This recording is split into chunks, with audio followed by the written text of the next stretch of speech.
Hello दोस्तों, नमस्ते, प्रणाम सभी को, जय श्री राम। मैं हूँ सीमा मौर्य, मेरा चैनल है सीमा रंगत। आप सभी को सीमा रंगत चैनल में स्वागत है। और आप लोग कैसे हैं? उम्मीद करती हूँ आप लोग स्वस्थ होंगे, मस्त होंगे, अपने अपने कामों में व्यस्त होंगे। और आप सबके बीच में एक बेटा विवाह गीत लेके आई हूँ। जब बारात जाती है, दुल्हा जब आंगन में सेहरा पाता है, तब का ये गीत है। तो आप लोग को ये गीत कैसा लगा कमेंट करके जरूर बताइएगा। और एक बेटा अपने माँ से क्या बोलता है, आप लोग लास्ट तक सुनेंगे तभी समझ में आएगा।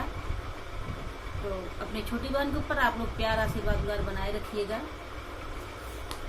हेलो दोस्तों, नमस्ते, प्रणाम। मैं हूँ किरण प्रजापति और मेरे चैनल का नाम है संगीत बाई किरण। अपने चैनल पर आप सब लोग का स्वागत करती हूँ। दोस्तों, बेटा विवाह गीत लेकर आए हैं, कैसा लगेगा कमेंट बॉक्स में जरूर बताइएगा। और हमारे भी चैनल पर जाइएगा और हमारा भी गाना सुनिएगा और सपोर्ट करिएगा।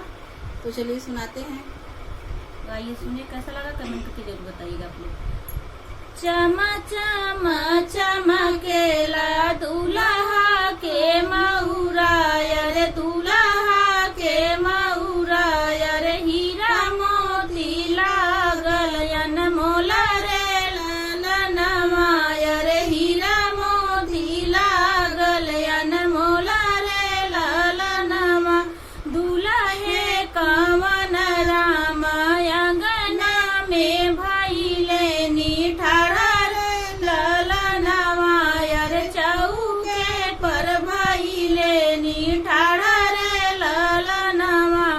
अरे नैना गिराई झरी झरी आंसू रे ललनवा, रे नैनन गिराई झरी झरी आंसू रे ललनवा।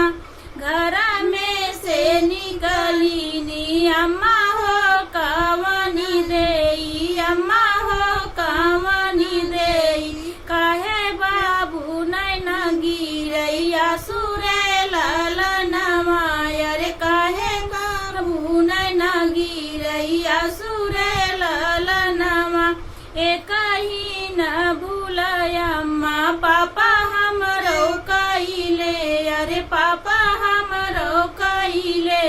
मऊरा न लइली बेसाही रे ललनवा, रे सेहरा न लइली बेसाही रे ललनवा।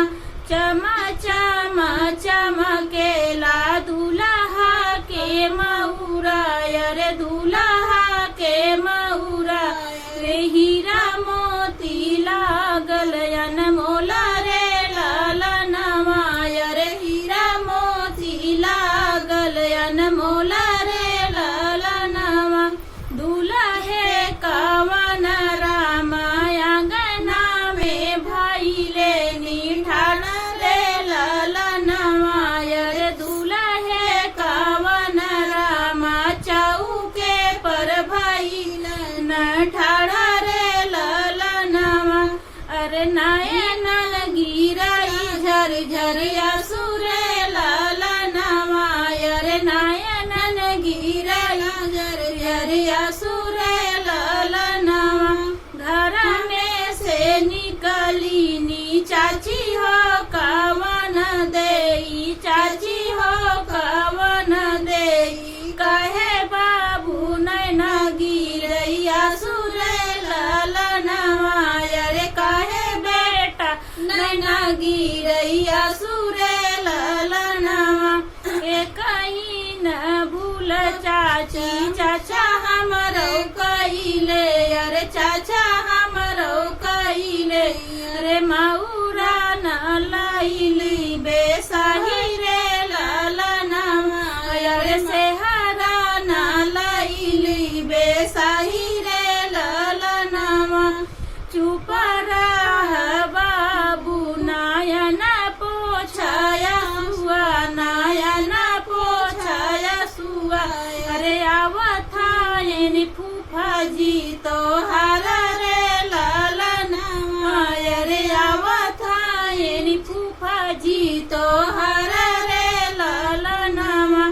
चुप रह बाबू नयन पोछाया हुआ, नयन पोछाया सुआ। रे आवथायन जीजा जी तोहार रे ललनवा, रे आवथ